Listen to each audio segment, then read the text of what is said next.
We're doing more in regional WA than the Liberal Party ever did and the National Party ever did.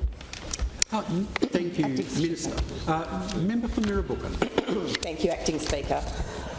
My grievance today is to the Minister for Planning, and Minister, I want to thank you for taking this grievance today. My grievance relates to development application DA 240287, which is currently before the WA Planning Commission. This development application is for a proposed change of land use for the land situated near the corner of Alexander Drive and Victoria Road in Mirrabooka. I understand the development application, which has been received by the WA Planning Commission, will change the land use at this site if it's accepted, and also allow Brackovich Landfill and Recycling to use the site as a solid waste depot. Most residents first became aware of the development application as a result of the City of Stirling advertising the proposal for public comment in May. A number of residents received correspondence directly from the City of Stirling advising them of the application and providing advice about how they could make a submission. Since May, a number of residents have contacted me to raise their concerns about the proposal. I've also been contacted by the principal of one of the local schools in the area, St Andrew's Grammar School in Dianella, and some of the parents of students at that school. The public consultation period has now closed, and I understand that the City of Stirling received 417 public submissions during this period, which demonstrates a significant level of interest about the proposed use of this site. And you may also be aware, Minister, there's been recent media reports about the proposal. The site's located just north of Reid Highway along Alexander Drive. It's known locally as the Atlas site, as it was previously occupied by Atlas Brickworks. I understand that in around 2012 there was an agreement between Atlas and the WA Planning Commission to provide a framework for the coordinated cessation of the activities being undertaken by Atlas on the site. This situation arose as the industrial activities undertaken by Atlas at the site were proving to be incompatible with what is now a residential area. I understand there's been ongoing activity since Atlas ceased their operations on the site to rehabilitate the site and make it suitable for an alternative use, and that the rehabilitation and monitoring continues to this day. Under the Metropolitan Region scheme, the site is reserved for parks and recreation, and the work previously undertaken by Atlas at the site was permitted as their activities there predated the implementation of the MRS in 1963. However, the site is now surrounded by homes and it is in a residential area, which includes schools, aged care facilities and a childcare centre. The community is concerned that the stated change of use to industry noxious solid waste depot will place harmful substances within close proximity to residential areas and put residents and vulnerable people like children and the elderly at risk. Residents have raised a range of concerns with me, including that the proposed solid waste depot would have a detrimental effect on the amenity of the area for residents, that the proposed change of use would be incompatible with the stated land use under the MRS as parks and recreation, that the separation distances for residents is limited, raising concern that fire, dust, noise and contamination would impact people in their homes. This is particularly a concern for residents to the north of the proposed site, where homes are closest to it. Residents are also concerned about the risks arising from dust from the site and the potential for asbestos to be included in the materials handled there. There is a concern that about the increased traffic and congestion that would arise and the potential bushfire risk, and residents are also understandably concerned that the value of their properties may be impacted. I understand that the City of Stirling, having considered the application and received a substantial number of public submissions, does not support the development application. A group of residents in St Andrew's Estate in Dianella have responded by forming the St Andrew's Estate Residents Action Group and working together to oppose the application. I've met with the representatives of this group and I'll continue to work with them to provide ongoing support and assistance however I can. I've also met and spoken with a number of other residents who reside both in Mirrabooka and St Andrew's Estate in Dianella who are concerned about the application. I want to record my thanks to you, Minister, for providing clarity in terms of the process for this application and for forwarding the concerns of residents onto the WA Planning Commission. And I'd also like to thank the Planning Commission for the consideration of the prospective deputations of residents at the forthcoming meeting. I also know concerned residents from St Andrews Estate have recently spoken with the Honourable Amber Jade Sanderson, member for Morley, as this part of St Andrews Estate in Dianella will become part of the Morley electorate at the next election. Minister, I've assisted the residents group with a parliamentary petition which I tabled in the Legislative Assembly yesterday, consisting of 1,443 signatures and 14 non-conforming signatures. And I'm advised that an additional 250 people have signed the petition since that time, and which may be tabled at a later stage.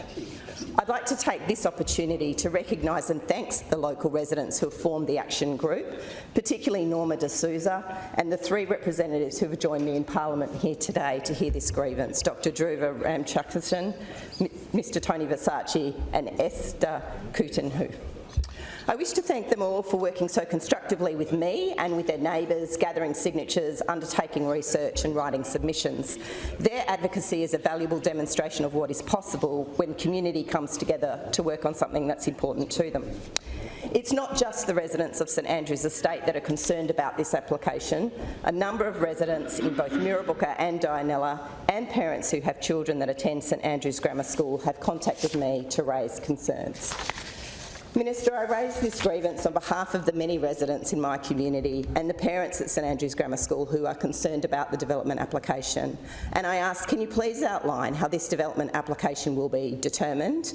And given the concerns of residents, what further information and advice are you able to provide residents about the proposed solid waste depot outlined in DA 240287? Thank you very much, Member. Minister for Planning. Thank you, Acting Speaker, and I thank the member for her grievance. And I think it's important that I'll be able to just put on a sense of history of this particular site and the process. I have to put on the record, I do understand that the development application is yet to be determined by the WA Planning Commission. And while I will make some comments in response, I've got to put on the record very clearly that the WA Planning Commission is an independent decision-making body, and as such, as the Minister, I do not have jurisdiction in terms of the actual decision. I do note, for the record, the Liberal Party is heading down a direction of directly intervening in the WA Planning Commission, as we see recently with commentary by the leader of the Liberal Party in relation to the WAPC consulting on an improvement plan for that precinct.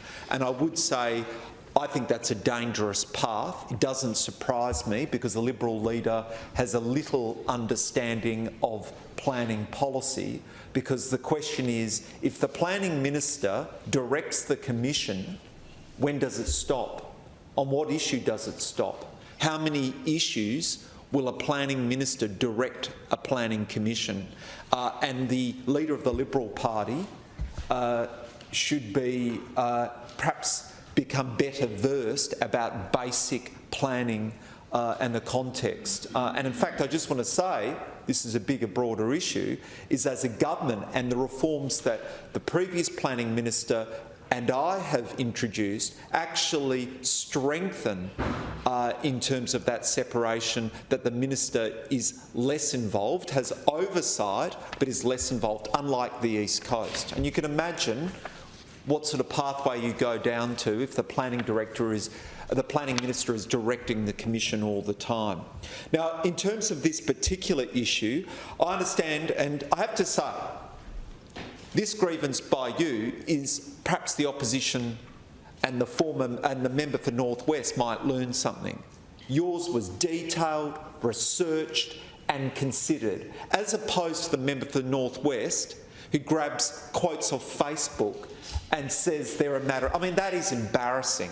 Your grievance, I have to say, incredibly well researched and detailed. And so, as we've acknowledged, the subject site has been occupied occupied by Atlas Bricks since 1954 for the purposes of sand extraction and brick manufacturing, and landfill activities have been on the site since 1980. Now, the site is owned in freehold by the WA Planning Commission and is subject to a land transfer deed between the former Minister for Planning, the WA Planning Commission and lessee. And the deed stipulates several conditions that the lessee must meet, including filling the site to be to the pre-evacuated level and rehabilitating it so it can ultimately use for open space purposes, which I think ultimately everyone desires. The site has been reserved, as you said, for parks and recreation purpose since the gazettal of the MRS in 1963. Eventually, the site will likely form part of an open space buffer between MIRRABOOka and Malaga industrial area and to be used for recreational purposes. The development application involves sorting, segregating and temporary stockpiling of different waste materials that are brought to the site. Material that is deemed acceptable to recycle or unacceptable to the bury on the site will be taken off-site while the remaining material deposited into landfill. Now, I'm not taking a position on this as the Minister for Planning, I'm just going through the facts. I'm aware the applicant is seeking to change the current licence with the Department of Water Environment Regulation, of course requires valid planning approval to do so. I understand that the intent of the proposal is not to accept asbestos on the site, and I appreciate that was a concern by the community. However, an asbestos management plan has been submitted that details how waste, which may include asbestos, is inspected, how you deal with any identified asbestos, and the subsequent process for offset disposal of asbestos, and that is rightly so. The subject site, as we know, is Parks and Recreation under the MRS, and accordingly the WAPC is the determinating authority. And as the member for MIRRABOOka mentioned, the City of Stirling undertook consultation with 417 submissions, of which 411 objected to the proposal. This consultation informed the City's recommendation to the WAPC, advising it does not support the proposal. And as you indicated, members of the community will be able to make deputations to the WAPC, and as the Minister, I did ask that that happen to ensure the community have their say. The DPLH, the department, is now assessing the proposal, and the matter will be considered by the WAP Statutory Planning Committee in due course. In considering the application under the MRS, the WAPC is required to give regard to the purpose for which the land is reserved, the impact on the amenity of locality and orderly and proper planning of the locality. The WAPC will have regard to a range of relevant planning matters, including the applicable policy framework, as well as all submissions received. Again, the process is also subject to separate environmental processes, including relevant licence for landfill premises from the environmental protection under the EPA Act. The meeting at which the matter is to be considered will be open, as we know, to the public, including via video link. And so I do encourage those residents to make sure they do make their deputation. And I want to say this, I understand that development applications encourage well, not encourage, but do create community concern like this one, and we should listen to those concerns and take them seriously. We are never dismissive of community concerns, but there is a clear process to work through with the WA Planning Commission, but I do want to acknowledge your well-considered grievance and your strong advocacy for your local community. Thank you very much, Minister.